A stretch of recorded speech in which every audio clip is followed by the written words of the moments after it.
DU में ही, और तदनंतर आपने जो अध्यापन कार्य शुरू किया है जाकिर हुसैन कॉलेज से शुरू किया है, उसके बाद कालिंदी कॉलेज में 3 वर्ष रहे और उसके पश्चात 2019 से लेकर के आज तक मुंगेर विश्वविद्यालय मुंगेर में संस्कृत विभाग के अध्यक्ष पद को अलंकृत किए हुए हैं। और आपके लगभग 2 पुस्तकें छपी हुई हैं और 10 एडिटेड चैप्टर्स हैं और लगभग 26 पेपर प्रेजेंटेड हैं। सामान्य परिचय है, वैसे आप साहित्य विषय के मर्मज्ञ विद्वान हैं। अधिक समय न लेता हुआ मैं डॉक्टर विश्वजीत से निवेदन करूंगा कि आप अपना विषय प्रारंभ करें। डॉक्टर विश्वजीत।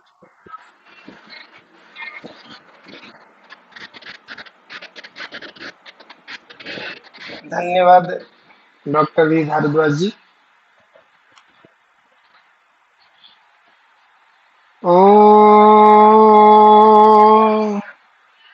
वेदाहमेतं पुरुषं महन्तं आदित्यवर्णं तमसा परस्तात् तमेव विदित्वा मृत्युमेतत् नान्या पन्था विद्यते अयनाय नान्या पन्था विद्यते अयनाय। ॐ विश्वानि देवस्तवितर्दुरितानि परासुव यद्भद्रं तन्नासुव।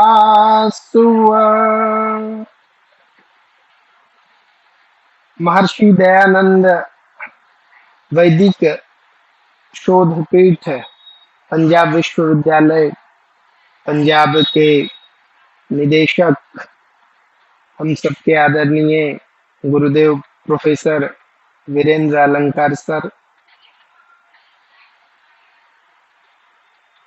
इस चेयर पर नवनियुक्त हमारे युवा क्रांतिकारी वैदिक विद्वान डॉक्टर वी भारद्वाज जी, हमारे आदरणीय गुरुजन doctor Anita ma'am, doctor Tomir Sharma ji, एवं इस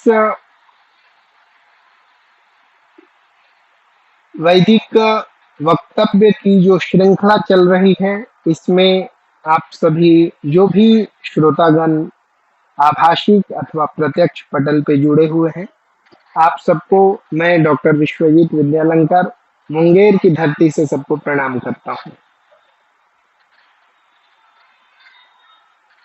बहुत ही प्रिय एवं रुचिकर विषय मुझे आप सबके समक्ष प्रतिष्ठापित करने का अवसर मिला है।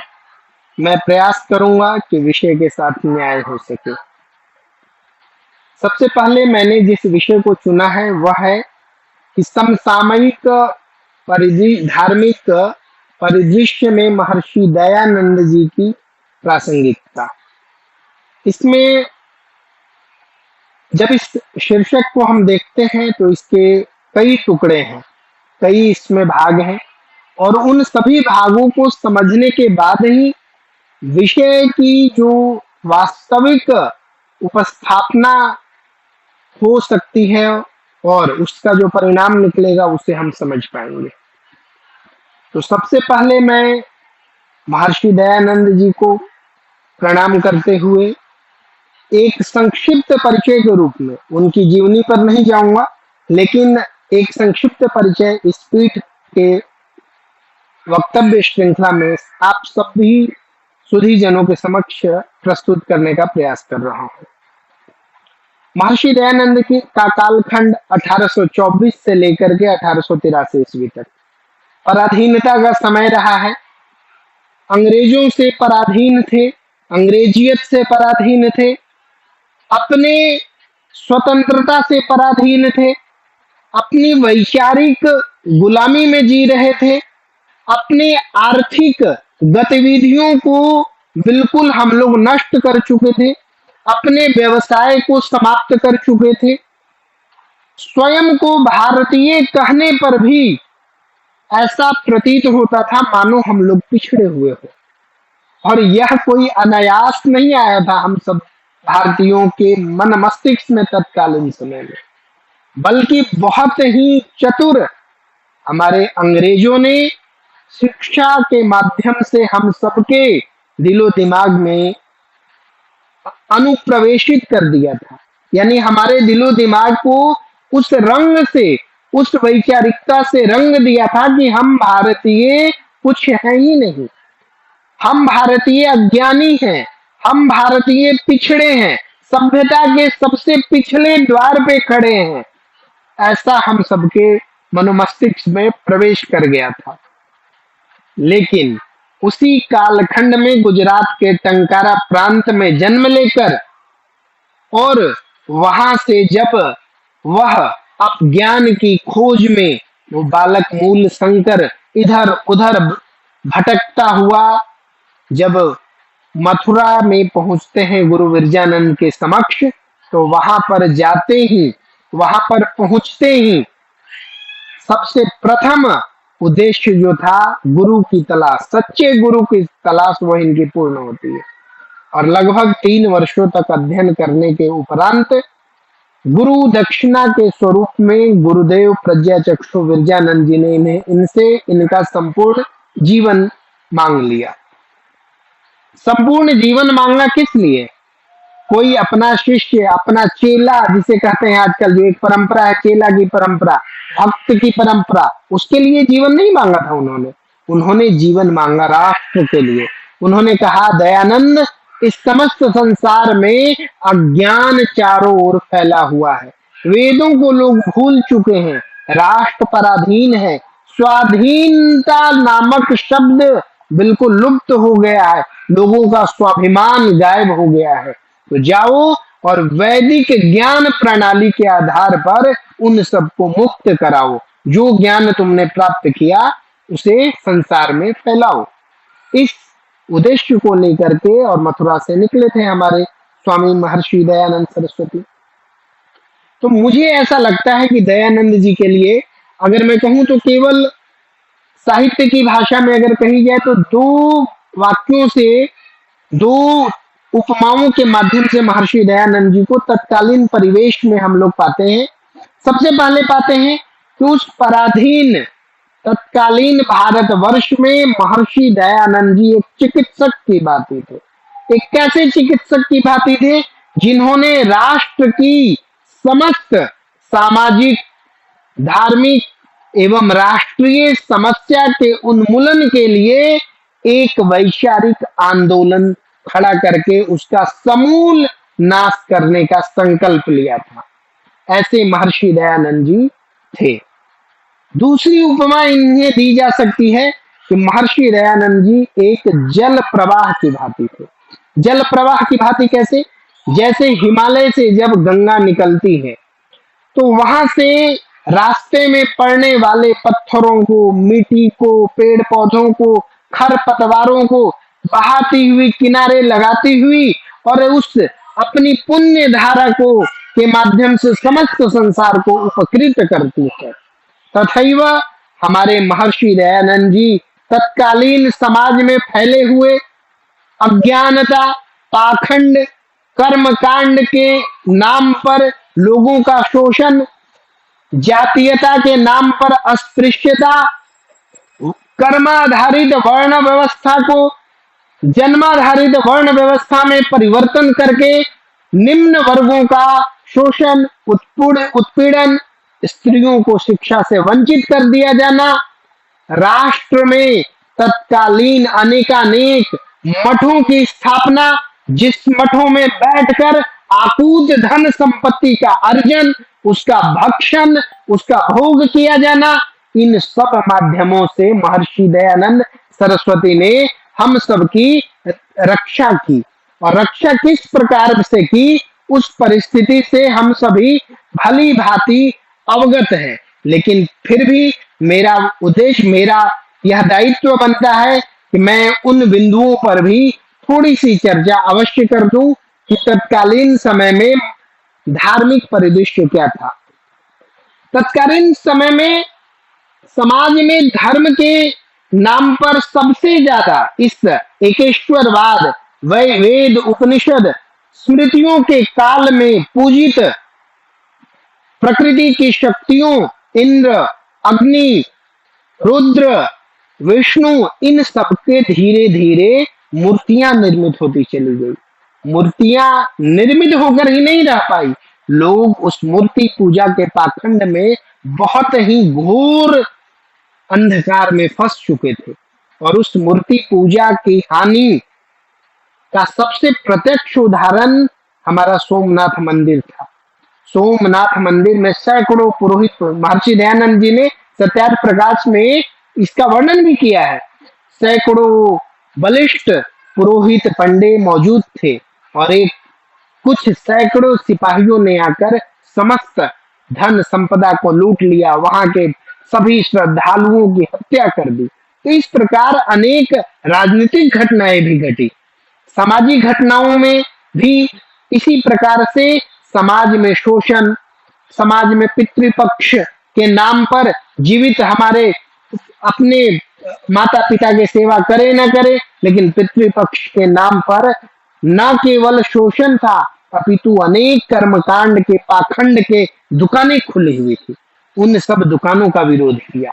महर्षि दयानंद ने तत्कालीन धार्मिक परिदृश्य में जो कुंभ की परंपरा थी, उस कुंभ की परंपरा में जाकर के और उन सभी अखाड़ों के महंतों से मुलाकात की और उन महंतों से मुलाकात करके उन्होंने उन्हें समझाया कि आप सब मिलकर एक निश्चित उद्देश्य, एक निश्चित संविधान, एक निश्चित क्रिया पद्धति के आधार पे भारतीय सनातन धर्म परंपरा का संवर्धन करें, राष्ट्र को जागृत करें, समाज में समरसता लाएं।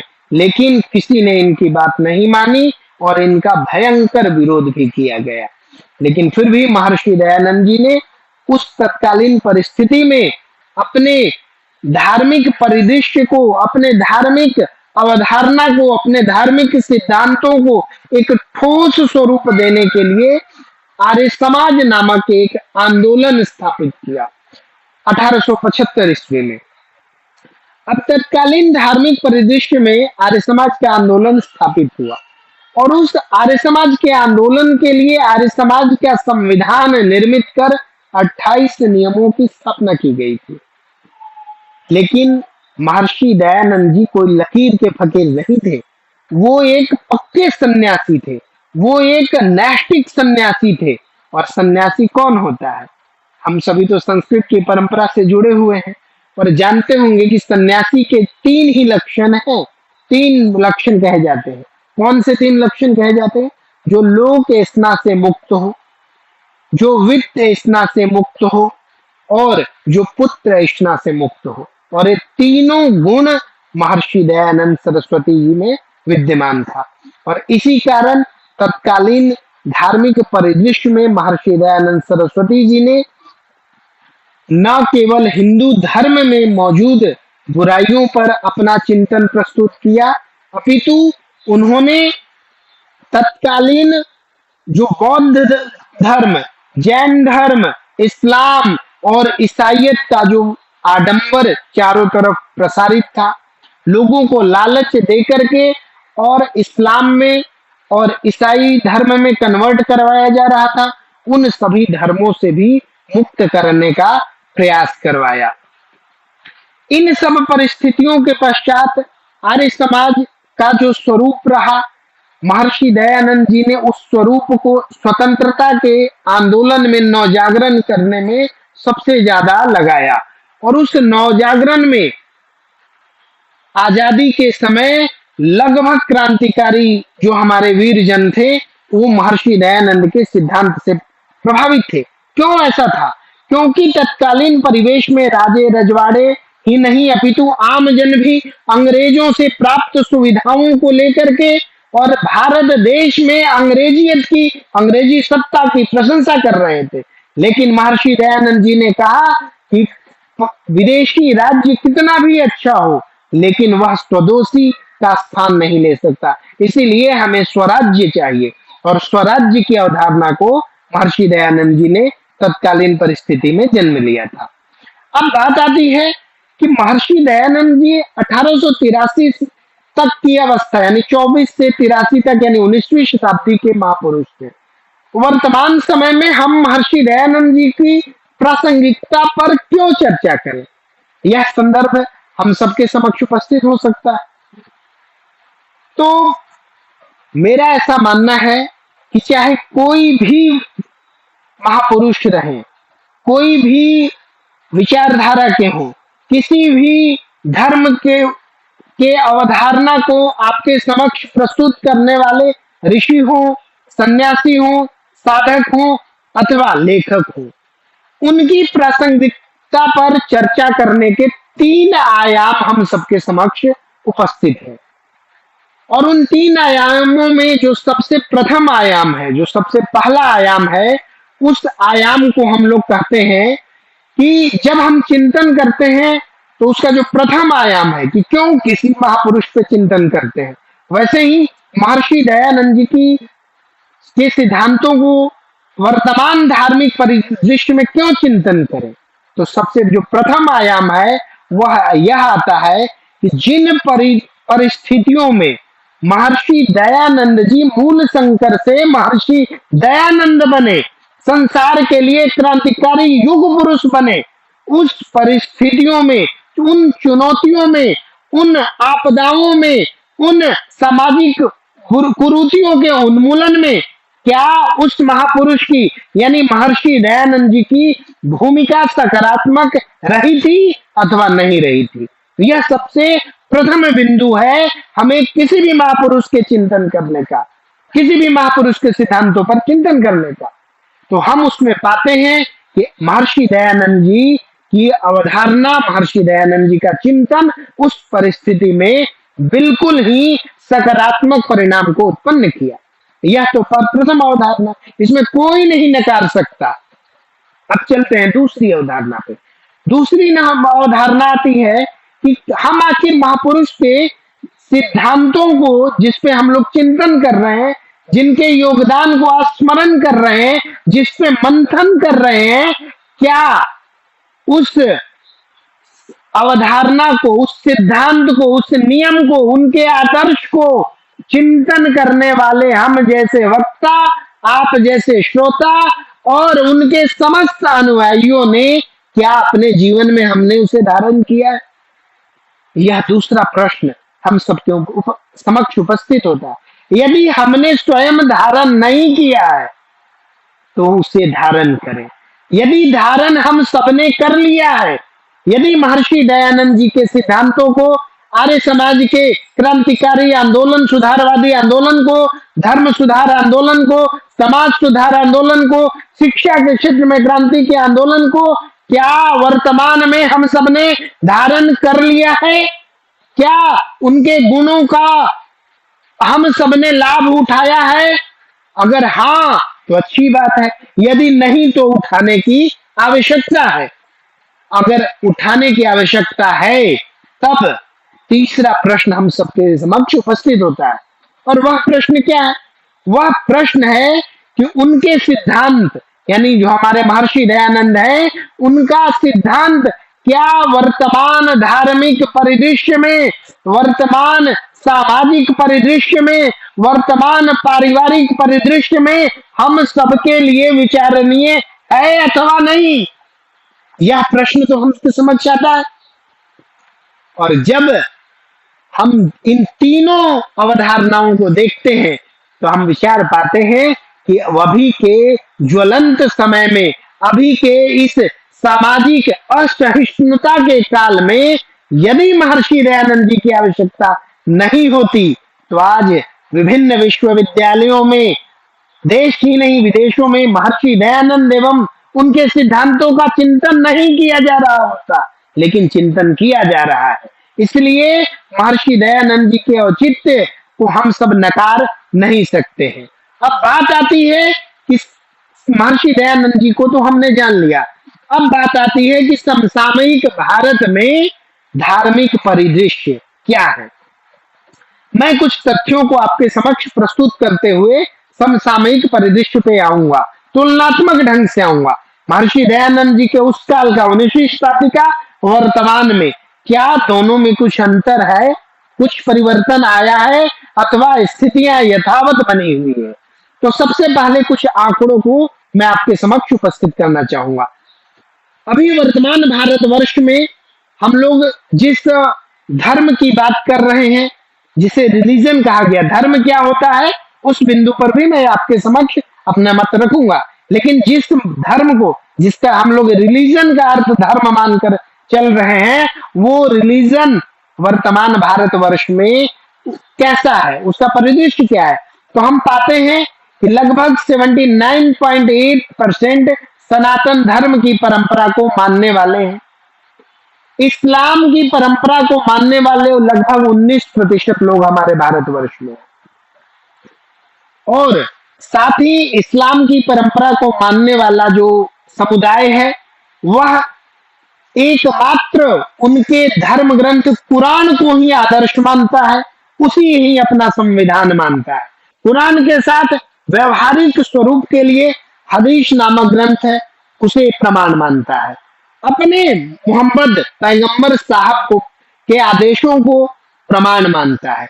उसके अतिरिक्त उनके लिए अन्य कोई भी मतांतर हो, उनकी सभी बातें उनके लिए मानने योग्य नहीं है, ना ही उसे वो स्वीकार करते हैं। उनके परिभाषा में कहा जाए तो वो उसका अनुकरण करना भी अनुचित समझते हैं। उस अनुचित के लिए उनके यहाँ एक प्रॉपर शब्द भी है कि जिसे कहते हैं कि फलाने मत की बात है तो यह तो मेरे लिए अनुचित है।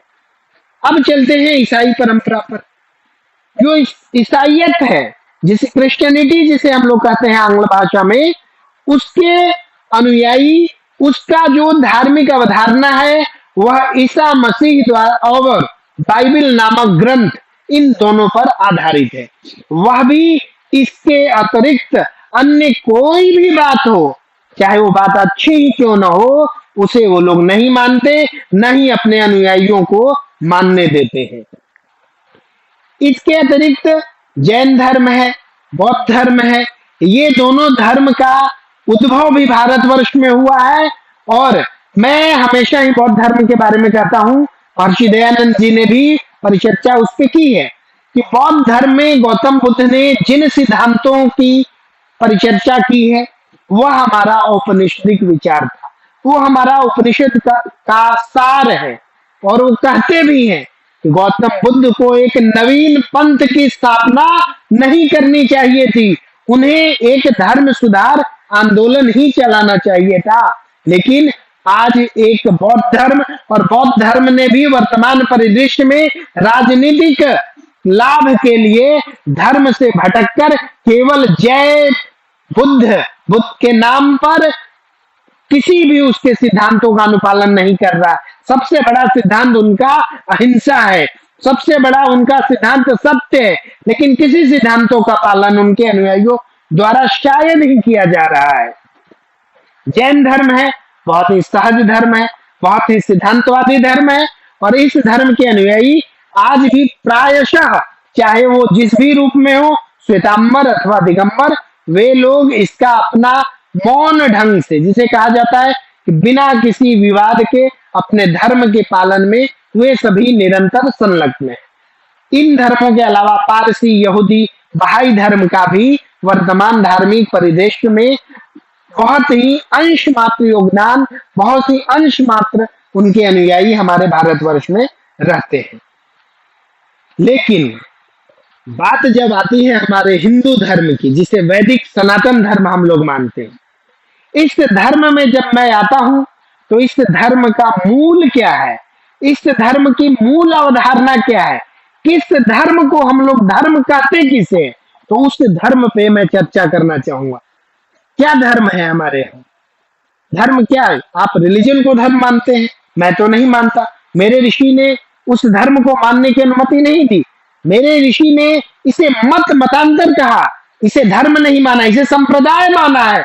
मेरे ऋषि ने, मेरे महर्षि दयानंद ही नहीं, उनके पूर्व के भी जितने भी परंपरागत ऋषि हुए, सबने इसे एक विचार माना। जैसे हमारे दर्शनों में षड दर्शन है, सभी दर्शनों के अपने अपने विचार है। आस्तिक दर्शन, तीन नास्तिक है, तो मत मतांतर है। तो धर्म कहते किसे हैं? इस पे चर्चा आवश्यक है। तो जब हम धर्म की बात करते हैं तो सबसे पहले हमें भगवत गीता का वह श्लोक आप सबके समक्ष प्रस्तुत करने का मन कर रहा है। भगवत गीता का कौन सा श्लोक? जब श्री कृष्ण अर्जुन को कहते हैं धर्म एव हतो हंति धर्मो रक्षति रक्षिता तस्मात् धर्मो न हंतव्यो मानो धर्मो हतो वधि। धर्म क्या है? धर्म वह है जो हमारी रक्षा करे। अगर धर्म मर गया तो हम भी मर जाएंगे। तो ऐसा तो नहीं होता है। जिस हिंदू, मुस्लिम, जैन, सिख, ईसाई धर्म की आप लोग बात करते हैं उसमें तो ऐसा नहीं होता है। धर्म है अलग, मानने वाले उसके अलग, सिद्धांत उसके अलग, लेकिन धर्म के मरने से हम तो नहीं मर रहे और न ही धर्म हमारी रक्षा कर रहा है। आज तो धर्म के कारण लड़ाई झगड़े हो रहे हैं। दंगों की एक लंबी मोपला दंगा से लेकर वर्तमान में हमारे भारत वर्ष में अनेकांश दंगे, अभी पहलगाम में जो हमला हुआ वो भी धर्म के नाम पे लोगों को मारा गया। तो धर्म रक्षा कहाँ कर रहा है? किस धर्म की ओर आ गए हैं वर्तमान समय में हम लोग? तो जब धर्म की चर्चा हम लोग करते हैं तो सबसे पहले महाभारत की बात करते हैं, जो बहुत ही प्रचलित परिभाषा है। वो क्या कहता है? यतो निश्रेयस सिद्धि सधर्म, जिससे निश्रेयस की सिद्धि हो, जिससे हमें अच्छी चीज, हमारा उद्देश्य, हमें सफलता प्राप्त हो, जिसे मुक्ति प्राप्त हो, वह धर्म हो। तो इसे भी धर्म के रूप में माना गया है हमारे यहाँ। लेकिन महर्षि दयानंद जी के मत में यह भी धर्म की परिभाषा उचित नहीं थी। एक अन्य परिभाषा कहते हैं न ही सत्यात् परो धर्म, सत्य से के अतिरिक्त कोई दूसरा धर्म नहीं है। ये भी धर्म की परिभाषा है। तो क्या यही हमारा सनातन धर्म है? नहीं, ये भी हमारा धर्म नहीं है। ये धर्म का एक हमारे कर्तव्य का अंग है और उसे सत्य को धर्म के रूप में स्वीकार किया गया है। लेकिन हमारा वैदिक सनातन धर्म यह भी नहीं है। एक अन्य परिभाषा भी महर्षि मनु जो प्रस्तुत करते हैं धर्म की, वो क्या है? धृति क्षमा तमो स्तेयम शौचम इंद्रिय निग्रह धीर विद्या सत्यम अक्रोधो दशकम धर्म लक्षणम। उन्होंने धर्म के 10 लक्षण बताए। धृति, धैर्य, क्षमा, दम, अस्तेय चोरी ना करना, शौच यानी स्वच्छता, आंतरिक और बाह्य स्वच्छता, इंद्रिय निग्रह, धी विद्या, धी अविद्या, उस अविद्या का नाश, सत्य, अक्रोध, 10 प्रकार के उन्होंने धर्म बतलाए। तो जब स्मृतियों की ओर हम लोग आते हैं तब महर्षि दयानंद जी के करीब आते हैं। और जब स्मृतियों की बात करते हैं, जिसे हम लोग क्या, जो वर्तमान धार्मिक माहौल को दूषित करने वाले जो नामधारी बुद्धिजीवी लोग हैं, वे लोग ही कहते हैं कि हिंदुओं का संविधान मनोनिर्मित स्मृति, तो याज्ञवल्क्य की स्मृति, तो कहते हैं तो उसमें सत्यता तो जरूर है। क्यों? क्योंकि वास्तव में ये हमारे धर्म के संविधान है। किस प्रकार से धर्म के संविधान है? तो कुछ लोग कहेंगे इसमें तो कुछ बातें ऐसी भी हैं जो स्वीकार करने योग्य नहीं है, मैं उसे नहीं मानता। तो ना मानो भाई, हमारी तो वैदिक परंपरा में ये बात रही है कि जो चीजें अच्छी हैं, आपके पास बुद्धि है, मनन करे। जो चीजें, आप मनुष्य हैं, मननशील हैं, जो वैज्ञानिकता पे खरा उतरता है, जो तर्क पे खरा उतरता है, उसे ही स्वीकार करो। ऋषियों ने तो आरंभ से यही कहा, यही उपनिषद परंपरा रही है, दर्शन की परंपरा रही है। लेकिन मैं इस समक्ष में एक बात और भी कहना चाहूंगा कि जब स्मृतियों में मिलावट की बात आती है तो वो मिलावट सहज नहीं है, वो बहुत ही क्रांतिकारी तरीके से। कैसे? तो उसका एक एग्जाम्पल दूंगा। महाभारत में कितने श्लोक हैं? तो सब लोग उसमें 1 लाख श्लोक बताते हैं, जबकि महाभारत में स्वयं लिखा है तो उसमें 24,000 ही श्लोक हैं। तो 1 लाख श्लोक कहाँ से आ गया भाई? तो वो वहां से आया कि जब व्यासपीठ पे प्रवचन किया जाता है तो जो जिस प्रकार से उसको जो रिटेन करने फॉर्म में और लिखने वाले लोग होते हैं और जो प्रवचन करने वाले लोग होते हैं, उनकी बातें भी ऐड होते होते बढ़ती चली जाती है। कुछ बातें अच्छी भी, कुछ बातें बुरी भी ऐड होती चली जाती है। जैसे संविधान में संशोधन होता है, कुछ चीजें अच्छी होती है, जैसे हीनियस क्राइम के लिए कानून आया, सबके लिए अच्छी बात होती है। लेकिन कुछ कानून ऐसे संशोधन करके ऐड कर दिए गए हैं जो हमारे राष्ट्र के लिए बहुत ही खतरनाक रहे हैं, जिनका समय समय पर आने वाली राजनीतिक शक्तियां उनका संशोधन करके फिर से उन्हें हटाती भी है, जोड़ती भी है। तो इस तरह से संशोधन आती है। तो पुनः मैं स्मृतियों पे आ रहा हूं कि धर्म क्या है। तो धर्म की सबसे जो अच्छी परिभाषा मुझे प्रतीत होती है वह है श्रुति स्मृति सदाचार स्वस्य च प्रियात्मना एतत् चतुराहु साक्षात धर्मस्य लक्षण। चार चीजें जो धर्म के लक्षण बताए गए हैं स्मृति ग्रंथ में, वह मुझे सबसे धर्म की परिभाषा सटीक प्रतीत होती है। और ये क्या क्या है? श्रुति, श्रुति यानी कि जो हमारे श्रुति परंपरा वेद आती है। स्मृति यानी कि हमारे मनुस्मृति, याज्ञवल्क्य स्मृति स्मृति आदि जो हमारे स्मृति ग्रंथ हैं। सदाचार, सत प्लस आचार, सदाचार अच्छा जो व्यवहार है, सदव्यवहार है। और लास्ट में है स्वस्य च प्रियात्मना, जो अपने आप को प्रिय लगे।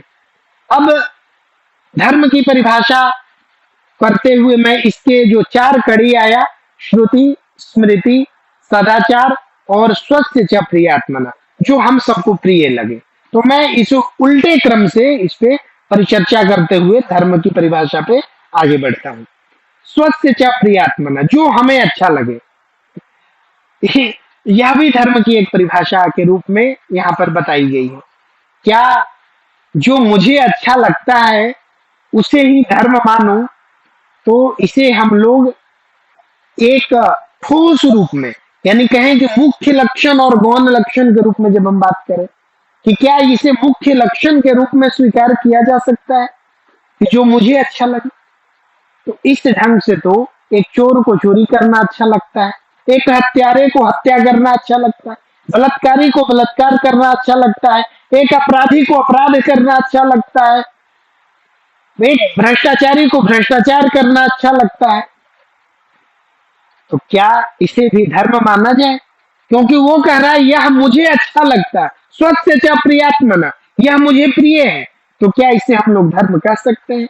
नहीं, इसे हम लोग धर्म नहीं कह सकते हैं। लेकिन हाँ, ज्यादातर या अधिकांश परिप्रेक्ष्य में जो आत्मा को पसंद आए, जो स्व को अच्छा लगे, यानी कि जो मुझे अच्छा लगता है, वह चीजें अगर हम लोग अपने जीवन में अनुकरण कर लें कि मुझे कष्ट नहीं होता हो जिस बातों से, वह ही व्यवहार दूसरे के साथ करो, यह भी धर्म का एक स्वरूप माना गया है। इसीलिए हमारी वैदिक परंपरा में आप देखेंगे कि हिंदू परंपरा जिसे कही जा रही है वर्तमान समय में, हमारे यहाँ सबसे बड़ा हमारे धर्म के वैशिष्ट क्या है, जिसके लिए समस्त पाश्चात्य संस्कृति में जीने वाले लोग भारत की ओर आकर्षित होते, वो है हमारा समावेशीकरण।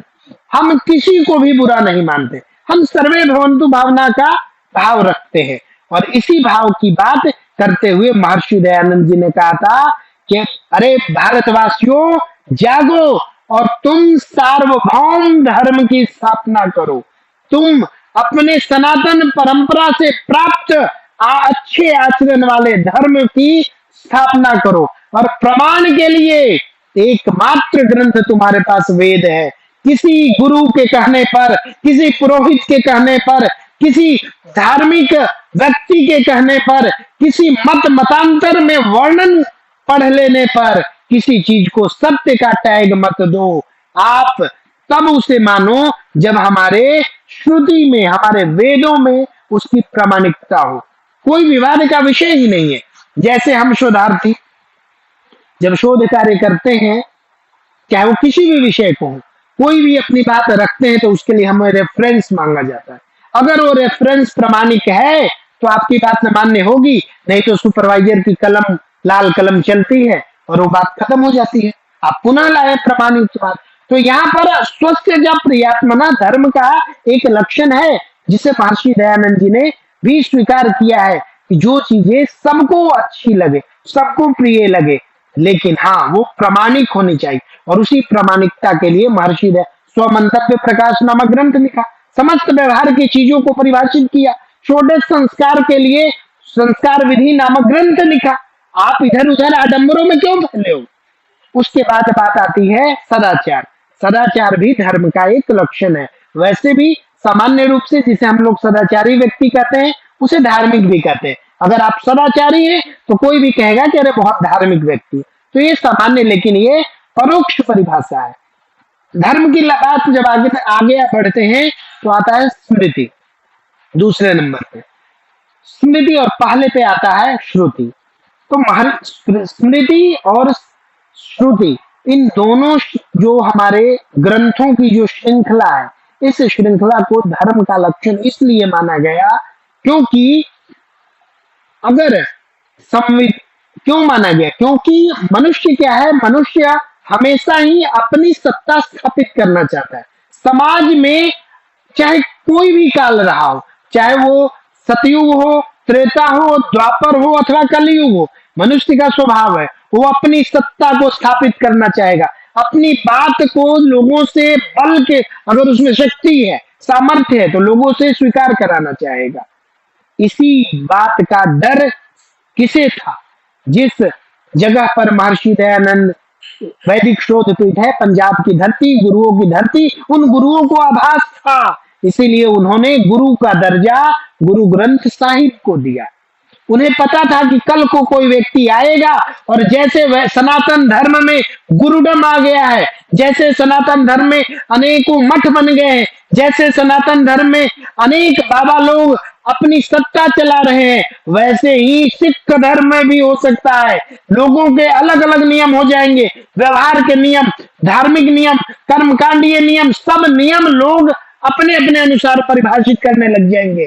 इसीलिए हमारे यहाँ हमारे ऋषि मुनियों ने जिस परंपरा को मानी, महर्षि दयानंद जी भी वही कहते हैं कि आप केवल और केवल धार्मिक परिवेश में, धार्मिक परिवेश में, धार्मिक गतिविधि में, धार्मिक कर्मकांड में, धार्मिक संस्कारों में केवल वेद को प्रमाण मानिए। इसी प्रमाण के आधार पर महर्षि दयानंद जी ने अपने सिद्धांत को आगे बढ़ाया था। महर्षि दयानंद जी ने आर्य समाज जी का एक नियम भी रखा है और उस नियम में क्या कहते हैं कि सत्य को ग्रहण करने और असत्य को छोड़ने में सर्वदा उद्धत रहना चाहिए। ऐसी बात वो क्यों कह रहे हैं महर्षि दयानंद जी? वो इसलिए कह रहे हैं महर्षि दयानंद जी क्योंकि उन्हें पता था कि अगर लोगों को इन बातों से अनभिज्ञ रखा गया, अगर लोगों को इन बातों से परिचित नहीं करवाया गया कि सत्य को स्वीकार करना चाहिए, तो वो किसको स्वीकार करेंगे? वो केवल अपनी गुरु की बात स्वीकार करेंगे। वो किसी मत मजहब की बात मानते हुए पाखंडियों के झांसे में आ जाएंगे और सत्य को भूलते चले जाएंगे। महर्षि दयानंद जी के परिदृश्य में जब धार्मिकता का जब हम लोग चिंतन करते हैं, तब सबसे पहले इस श्रावण महीने पर आते हैं, जो अभी सावन मास चल रहा है, जिस मास में देखिए यहाँ पर जुड़े हुए तमाम लोग, मैं नहीं मानता हूं कि सब लोग महर्षि दयानंद जी के ही अनुयायी होंगे। आप सब सनातनी परंपरा को भी मानते होंगे, लेकिन आप भी एक बात अपने दिल पे हाथ रख के कहिए कि जिस तरीके से अभी सावन के महीने में कावड़ की यात्रा चल रही है, क्या हमारे किसी भी शास्त्र में इसका वर्णन है? क्या इसका आप लोग समर्थन करते हैं? क्या आप लोग अपनी संतानों को उसका अनुगमन करने की अनुमति देंगे? महर्षि दयानंद जी पर मूर्ति पूजा के विरोध का आक्षेप आता है, आर्य समाजियों पर भी आता है, लेकिन कोई एक उदाहरण दे जहां महर्षि दयानंद जी ने मंदिर में जाकर के वहां के मूर्तियों का खंडन किया हो, वहां के मंदिर को ध्वस्त करवाया हो। बल्कि इसके विपरीत उदाहरण मैं देना चाहूंगा, जो कि ऐतिहासिक ही नहीं प्रमाणिक है। हैदराबाद आंदोलन, जब हैदराबाद के निजाम ने वहां पर समस्त हिंदू धर्म को मटियामेट करने का बीड़ा उठा लिया था, पूरे भारतवर्ष में केवल महर्षि दयानंद के सिद्धांत को मानने वाले लोग थे, जिन लोगों ने जाकर के सनातन धर्म के प्रतीक रूप में पूजे जा रहे जड़ पाषाण रूपी मूर्तियों की, मंदिरों का संरक्षण किया था, प्राणों की आहुति दी थी। तो मूर्ति पूजा के खंडन का आरोप लगा करके वैदिक धर्म के सुधारवादी व्यवस्था को ठुकराने का जो महापाप हमारी सनातनी परंपरा के लोग करते हैं, इसके लिए आपको आने वाला समय कभी भी क्षमा नहीं करेगा। आज क्या हो रहा है?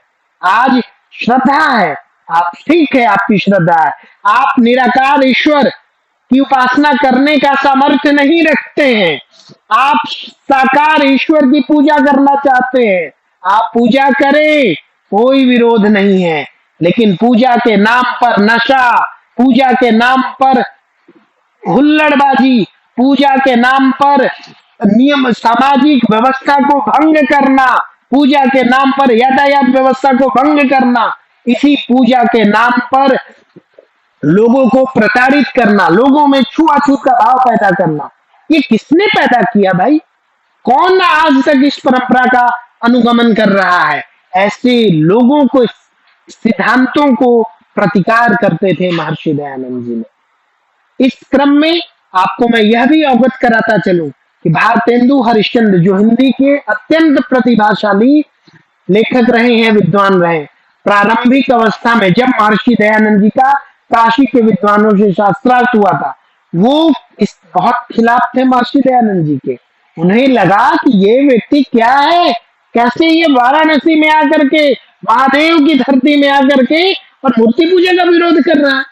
लेकिन जब उन्होंने महर्षि दयानंद जी के अन्य गतिविधियों का अवलोकन किया, तब उन्होंने अपनी पत्रिका में इनको स्थान दिया, हमेशा इनके पक्ष में उन्होंने लिखा, हमेशा इनके महर्षि दयानंद के पक्ष में उन्होंने प्रचार प्रसार किया। समसामयिक परिदृश्य का मैं वर्णन करते हुए एक बार आप सबके समक्ष मैथिली शरण गुप्त जो कि राष्ट्र कवि भी हुए हैं, उनकी बात को, उनके द्वारा लिखी गई तत्कालीन अवधारणा संभवतः 1886 से 1926 के बीच की धार्मिक जो दुर्दशा थी, उस पे एक बार दृष्टिपात उन्हीं के काव्य के माध्यम से करूंगा, और हम लोग देखेंगे कि क्या आज तत्कालीन धार्मिक परिदृश्य जिसमें महर्षि दयानंद जी की नितांत आवश्यकता थी, और वर्तमान परिदृश्य, क्या इस परिदृश्य में आज भी महर्षि दयानंद जी की आवश्यकता है अथवा नहीं, इस चीज पर हम लोग चिंतन करेंगे। तो मैं महर्षि दयानंद जी के उस तत्कालीन परिदृश्य और परिस्थिति का अवलोकन यहाँ पर आपको उस काव्य पंक्तियों के माध्यम से आपको भी कराना चाहूंगा। मैं स्क्रीन शेयर यहाँ पर कर रहा हूँ।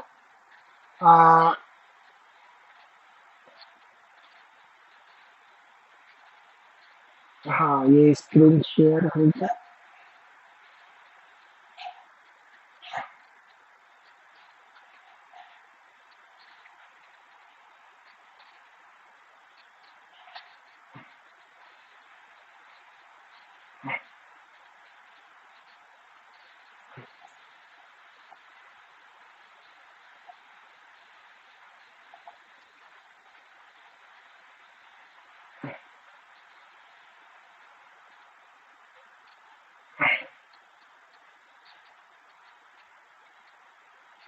एक में मैं स्क्रीन शेयर कर रहा हूँ।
मुझे लगता है कि स्क्रीन आपके सबके समक्ष अब आ गया है। आप देखिए कि तत्कालीन स्क्रीन दिख रहा है भारद्वाज जी? हाँ जी, हाँ जी। हाँ, हाँ अब जी। देखिए मैं थोड़ा समय लग गया, एक्चुअली मोबाइल से कर रहा हूँ इसलिए थोड़ा समय लग गया। आप देखिए कोई तत्कालीन परिस्थिति में हमारे मैथिली शरण गुप्त जी ने क्या कहा था धर्म प्राण प्रसिद्ध भारत बन रहा अब भी वही, पर धर प्राण के बदले गले में आज धार्मिकता रही। धर्मोपदेश सभा भवन की भित्ति में टकरा रहा, आडंबरों को देख कर आकाश भी चकरा रहा। बस कागजी घुड़दौर में है आज इति कर्तव्यता, भीतर मलिनता हो भले किंतु बाहर भव्यता। धनवान ही धार्मिक बने यद्यपि अधर्मासक्त है लाख में दो चार सुहृदय शेष बगुला भक्त है। आज आप देख रहे हैं कि जिन गुरुडम की परंपरा वर्तमान समय में बढ़ती चली जा रही है, हर दो चार महीने बाद उनके काले करनामे का चिट्ठा खुलता है और उस समय हम सभी सनातनी सोशल मीडिया पर अपने आप को कहते हैं ना डिफेंस मोड में रखते हैं। हम कोई ना कोई ताक नहीं है, फलाने वाला बाबा तो गलत था लेकिन फलाने वाला बाबा सही है। लेकिन यह परंपरा तत्कालीन धार्मिक परिदृश्य और आज का धार्मिक परिदृश्य कोई अंतर नहीं है। ग्रंथों की बात आप देखें, अनुकूल जो अपने हुए वे ही यहाँ सदग्रंथ हैं। जितने पुरुष अब हैं यहाँ उतने समझ लो पंथ हैं। यो फूट की जड़ जम गई अज्ञान आकर अड़ गया, वो छिन्न भिन्न समाज सारा दीन दुर्बल पड़ गया। श्रुति क्यों न हो प्रतिकूल है जो स्थल वही प्रक्षिप्त है, विक्षिप्त से हम दम्भ में आपाद मस्तक लिप्त हैं। आक्षेप करना दूसरों पर धर्म निष्ठा है यहाँ, पाखंडियों ही की अधिकतर अब प्रतिष्ठा है यहाँ। हम आड़ लेकर धर्म की अब लीन है विद्रोह में, मत ही हमारा धर्म है हम पढ़ रहे हैं मोह में। है धर्म बस निस्वार्थताएं प्रेम जिसका मूल है, भूले हुए हैं हम इसे कैसी हमारी भूल है, कैसी हमारी भूल है। मैंने जो इस कविता का मैंने पाठ क्यों किया आपके समक्ष, इसके पीछे मेरा उद्देश्य यह है कि जब मैं वर्तमान समसामयिक धार्मिक परिदृश्य की बात कर रहा हूं, आज भी वही पाखंड चल रहा है। आज क्या जातीयता के नाम पर होने वाला शोषण समाप्त हो गया? मुझे तो लगता है कि और ज्यादा बढ़ता जा रहा है। आप भी विश्वविद्यालयों में बैठे हैं, मैं भी विश्वविद्यालय में बैठा हुआ, झांकिए अपने परिदृश्य में।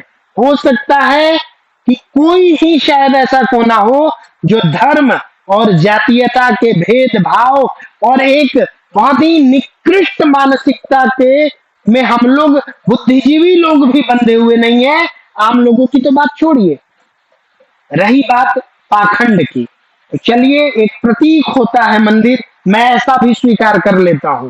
लेकिन फिर भी जब शिक्षा की बात आती है तो हमारे वैदिक धर्म के, हमारे सनातन धर्म के परिदृश्य में कुछ एक अपने आप को सर्वश्रेष्ठ मानने वाले मठाधीश वो विरोध करते हैं मिशनरी स्कूलों का, वो विरोध करते हैं मिशनरी कॉलेजेस का, वो विरोध करते हैं मिशनरी के यूनिवर्सिटीज का। क्यों कहते हैं? वहां जाते हैं तो विद्यार्थियों को हिंदू धर्म की जो कार्य प्रणाली की, हिंदू धर्म की जीवन पद्धति की जो प्रतीक है, टीका लगाना, ये जो पवित्र धारण करना, महिलाओं का सिंदूर धारण करना, इसे धारण करने नहीं देते, इसलिए वहां मत भेजो।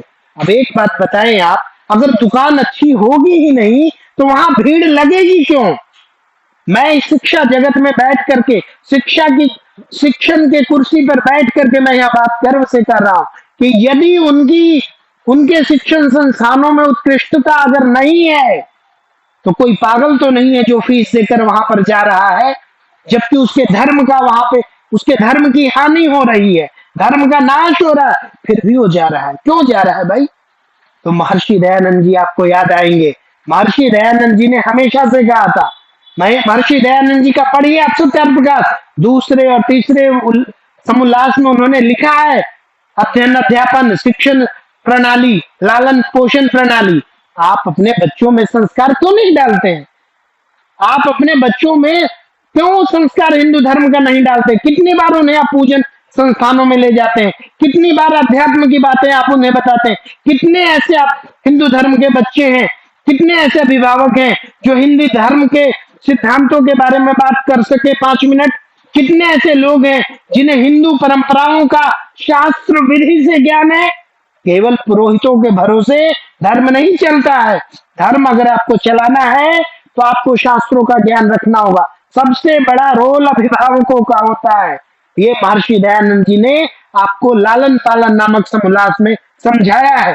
तो क्या कहते हैं? मातृमान पितृमान आचार्यमान स, कि हमें मातृमान होना चाहिए। माता कैसी हो?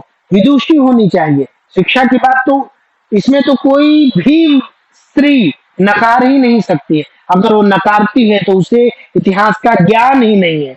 स्त्रियों को शिक्षा का सबसे पहले अधिकार, स्त्रियों को शिक्षा के लिए सबसे पहले बुलंद क्रांतिकारी आवाज महर्षि दयानंद जी की उठी थी। महिलाओं को धार्मिक गतिविधियों में आगे करने के लिए सबसे पहले महर्षि दयानंद जी आए थे, कोई अन्य नहीं आया था। महर्षि दयानंद जी ने समाज के उस हर पिछड़े लोगों को अगड़ी पंक्ति में खड़ा किया और अगली में खड़ा करके अगड़ी को पिछड़ी नहीं बना दिया, अगड़ी को भी अगड़ी पंक्ति में ही रखा। यानी कि उन्होंने सबको एक समान समावेशी भाव से देखा, सबको उन्होंने बताया। लेकिन एक परिचर्चा मुझे यहाँ पर अवश्य करनी पड़ेगी कि महर्षि दयानंद जी के बारे में कहा जाता है कि वो सबको कहते थे वेदों को मानो, सबको कहते थे एक रूप रहो, समावेशी रहो, किसी से भेदभाव नहीं करो। लेकिन वो भी कहते थे कि ब्राह्मण, क्षत्रिय, वैश्य, शूद्र वाला जो कर्म प्रधान जो व्यवस्था है उस व्यवस्था को वो मानते थे। आश्रम व्यवस्था, ब्रह्मचर्य, गृहस्थ, संन्यास, वानप्रस्थ और संन्यास, इसको भी महर्षि दयानंद मानते थे। तो महर्षि दयानंद तो कहीं न कहीं उस पुरानी वर्ण भेद की परंपरा को समाज में बढ़ावा दे रहे हैं, ऐसा आप लोग कह सकते हैं। लेकिन वर्तमान समाज पे ही नहीं, आप कानूनन रूप से भी आप एक दृष्टि डालें। आप क्या आज समाज में अध्ययन अध्यापन करने वाले की एक अलग परंपरा नहीं है, एक अलग वर्ग उसका नहीं है? आज समाज में शिक्षकों को जो भी थोड़ा बहुत सम्मान बचा है, फिर भी उत्कृष्ट सम्मान तो है। जहां सम्मान मिलता है चाहे वो दिखावे के लिए ही मिले, लेकिन सम्मान तो है। आज भी अध्ययन अध्यापन करने वाले ब्राह्मण वर्ग है, आज भी वो उच्च सम्मान और ऊंचे पायदान पे खड़े हैं। उसके बाद बात आती है डिफेंस वालों की, क्षत्रियों की। आप कोई भी डिफेंस का अफसर हो, यदि वो सचमुच में सदाचारी होगा, वो यदि व्यक्ति सचमुच में व्यवहारिक होगा, तो चाहे वो प्राइमरी स्कूल का शिक्षक ही क्यों ना हो, वो उसका सम्मान करेगा। वो चाहे कितने भी ऊंचे पोस्ट पे हो, लेकिन सम्मान करेगा। तो क्यों? परंपरा आई ना, ब्राह्मण वर्ग ऊंचा, क्षत्रिय उससे नीचा। वैश्य वर्ग पहले भी व्यापार करता था, आज भी व्यापार कर रहा है, पहले भी कृषि करता था, आज भी कृषि कर रहा है। और यह वैश्य समाज समस्त सामाजिक व्यवस्था का आधार पहले भी था, आज भी है। और इससे यह स्वयं भी, आप किसी से बात करें, चाहे वो सेना का व्यक्ति हो या शिक्षक हो, आप दोनों को ही वैश्य लोग आपको श्रेष्ठ समझते हैं। क्यों समझते हैं? क्योंकि एक सॉफ्टवेयर प्रदान करता है जिससे कि समस्त कल पुर्जे मनुष्यों का चलता है, गुरु है, टीचर है। दूसरा रक्षा करता है, क्षत्रिय है। तीसरा वैश्य स्वयं है और चौथा शूद्र, सेवा करने वाले। अब तो कोई भेदभाव भी नहीं रह गया, अब तो नौकरियों ने सब काया पलट ही कर दी है। जो भी उस कर्म को करेगा उस पोस्ट को पाएगा। तो महर्षि दयानंद जी ने इसे कर्माधारित माना था। और वर्तमान समय में भारत के धार्मिक विखंडन का सबसे बड़ा जो कारण है वह यह जातिगत भेदभाव ही है। और इस भेदभाव को हम सबको मिटाना ही होगा, चाहे किसी भी रूप में आप लोग मिटाएं। एक अन्य महर्षि दयानंद जी की जो आवश्यकता है, और वह आवश्यकता हो सकता है कि मेरा व्यक्तिगत मत हो, लेकिन मेरा ऐसा मानना है कि आज भी महर्षि दयानंद जी की आवश्यकता है, महर्षि दयानंद जी के सिद्धांतों की आवश्यकता है। उनके लिए जो कुछ गुरु लोग इस सनातन धर्म की परंपरा का विखंडन करते जा रहे हैं, इस परंपरा को वो अनेक मतांतरों में वो भेद करते जा रहे हैं। कहीं निरंकारी का भेद, तो कहीं पीत वस्त्रधारी का भेद, कहीं वृंदावन के नाम पर भेद, तो कहीं साउथ के मंदिरों के नाम पर भेद। यह भेद कब तक चलाएंगे आप? यहाँ पे हमारे गुरुजन उपस्थित हैं। मैं बहुत ही दुख के साथ कहना चाहूंगा कि अभी कुछ एक समय पूर्व ही एक स्थान पर कुछ एक हमारे हिंदू कर्मचारी और मुस्लिम कर्मचारी आपस में धर्म के नाम पे परिचर्चा कर रहे थे। बहुत ही रुचिकर बात मैं बताने जा रहा हूँ। और जैसा कि होता है कि जब मुस्लिमों के बारे में हम लोग चर्चा करते हैं, प्रायः ज्ञानी हिंदू, जिसे मैं कहता हूँ अज्ञानी, क्योंकि शास्त्र नहीं पढ़ते हैं तो अज्ञानी, तो सीधा है बस भगवत गीता फला ढका बोल करके उनका धर्म तुम्हारा ये है, तुम ऐसे मानता है, वो करता है, ऐसी बातें करके और अपनी हीनता को प्रकट कर रहे थे। संयोगवश वहां मैं पहुंच गया। जब वहां उपस्थित हुआ तो मुस्लिम समुदाय का एकमात्र व्यक्ति वहां पर था। उन्होंने मुझे देखकर कहा, प्रोफेसर साहब आप तो संस्कृत के हैं, आप बताइए हिंदू धर्म में क्या कोई स्टैचू है? कोई हिंदू धर्म में सभी व्यक्तियों जिसका पालन करे, सभी व्यक्ति जिससे एक रूप हो जाए, ऐसा कोई ग्रंथ है क्या? आप इन्हें बताइए। मैं कह रहा हूं कि नहीं है, ये कह रहा है कि है। तो यह बात आपके विरोधियों ने पकड़ रखी है। उन्हें पता है कि इनको कोई एक सूत्री माला के रूप में पिरोने वाला कोई नहीं है। ये ऐसे ही बिखरे रहेंगे। इनकी यही विनाश की गति लिखी हुई है, पहले से जो होता आया है आगे भी होगा। और इस धार्मिक परिदृश्य के चार दीवारी में केवल धर्म ही नहीं पिसता है, हमारी राजनीति भी पिसती है, हमारा समाज भी पिसता है, हमारा व्यक्तिगत जीवन भी प्रभावित होता है। इसीलिए वर्तमान समय में महर्षि देव दयानंद जी ने जिस चमत्कार, पाखंड, रूढ़ी, हाइपोथेसिस, धार्मिक कल्पना और साथ ही जो आडंबर थे, उनका जब जो उसका विरोध करते थे, आज भी हमें उसका विरोध करना होगा। इसका गुरुतर दायित्व संस्कृत के विद्वानों को है, चाहे वो सनातनी है अथवा आर्य समाज के सिद्धांतों को मानते हैं। आप हैं तो वैदिक धर्म के अनुयायी, इसलिए आपका यह परम कर्तव्य है कि आप समाज को जागृत करें, आप महर्षि दयानंद जी के सिद्धांतों को स्वीकार करें।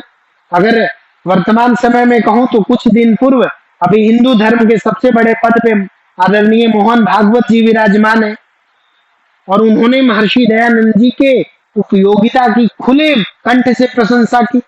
उन्होंने स्वीकार किया कि महर्षि दयानंद जी ने ऐसे सब में हिंदुओं को जागृत किया जब हम लोग अपने मूल ग्रंथ वेदों को भूल गए थे।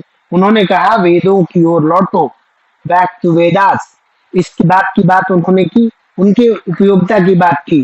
तो आज मैं मानता हूं कि महर्षि दयानंद वैदिक शोध संस्थान अपने इस वक्तव्यों की श्रृंखला के माध्यम से लोगों के जागरूक करने का जो अपना दायित्व है उसे निभाता रहेगा।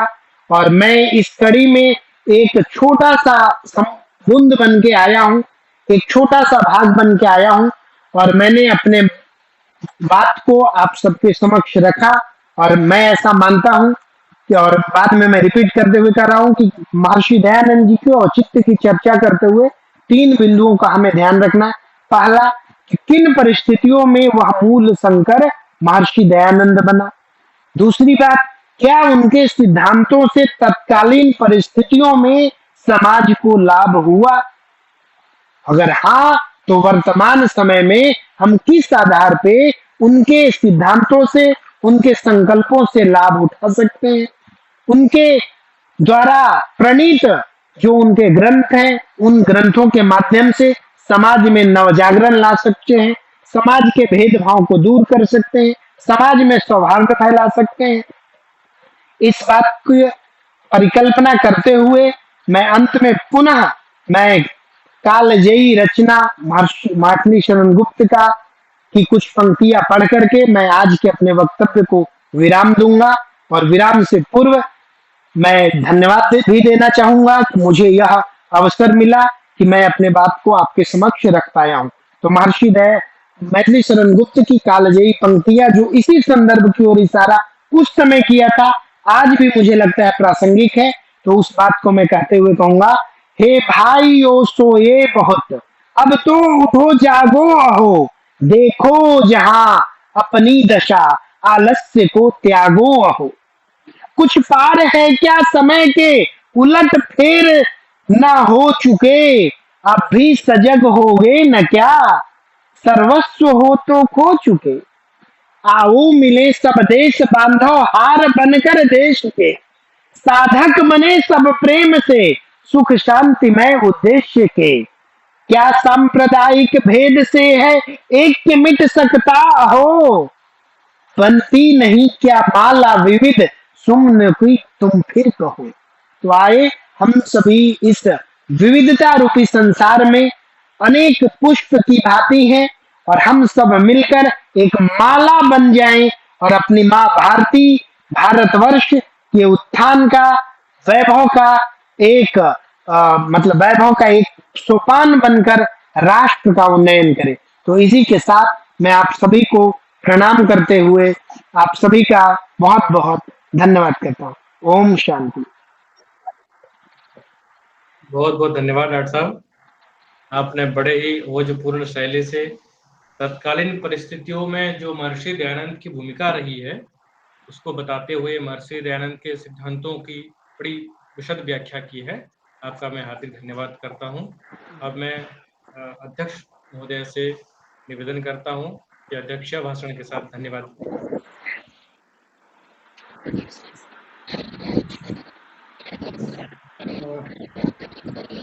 हम सभी ने डॉक्टर विश्वजीत जी का व्याख्यान सुना और ऋषि दयानंद सरस्वती के अनेक संदर्भों की आपने व्याख्या की।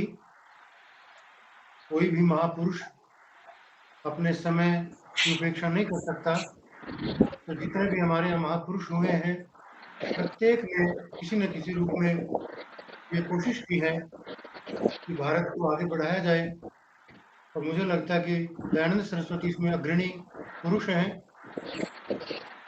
कुछ टिप्पणियाँ आपकी बड़ी सटीक थी, और मुझे लगता है कि हमें उनसे दिशा लेनी चाहिए। कहीं आंशिक मतभेद भी लोगों को हो सकता है, उसे मतभेद नहीं समझना चाहिए, बल्कि ये मानना चाहिए कि डॉक्टर विश्वजीत ने ये बात रखी है, इस पर हम विचार करें, और कल को संवाद का अवसर मिलेगा तो दूसरे लोगों से संवाद करें, क्योंकि कुल मिला के हमारी जो ज्ञान की यात्रा है वो आगे बढ़नी चाहिए। और मैं इस बात को स्वीकार करता हूँ कि श्री कृष्ण की पूजा का मतलब है श्री कृष्ण के दिव्य कर्म संदेश को समझना। कोई उनकी कर्म सिद्धांत को ना समझे और खाली कृष्ण की तस्वीर बनाता रहे, उसका हमें अपेक्षित लाभ नहीं होगा। इसी प्रकार से राम की पूजा का अर्थ है राम के जो आदर्श हैं उनके सिद्धांतों को समझना, क्योंकि प्रभाव हमारे ऊपर सिद्धांतों का पड़ा करता है। इस दृष्टि से हमें इन महापुरुषों की पूजा समझनी चाहिए, क्योंकि प्रकृति पूजा का तत्व यही है कि प्रकृति का मानवता के लिए बढ़िया उपयोग कैसे किया जाए। इसी तरह से पूरी भारतीय परंपरा के जो ऋषि परंपरा है, उनकी उपासना का फल भी ये है कि हम उनको गंभीरता से समझें और उनका क्या उपयोग आधुनिक समाज के लिए हो सकता है।